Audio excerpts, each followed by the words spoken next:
In part 3 of self-mild fascial release for the lumbar spine erectors, we're just going to show you another option in addressing some of those tight muscles in your low back. So again, what we're going to do is we're going to start with that ball at the lowest point in those muscles running along your spine, making sure we always stay off the spine. We're going to sandwich the ball between our back and the wall and use our legs as leverage to drive into that wall.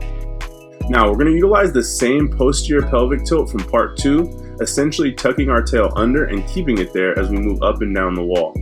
Now as we do this, really taking our time, it's going to look very similar to part 1. However, the difference this time with the posterior pelvic tilt, keeping our tail tucked under, is going to put our lumbar spine erector muscles on stretch and keep them there as we release the low back. You can see the difference between the posterior pelvic tilt, where we get stretched through the back, versus the neutral pelvis, where there's not so much of a stretch. This is going to be a little more intense, but also a little more effective. So utilize a combination of all three and see which one you like the best.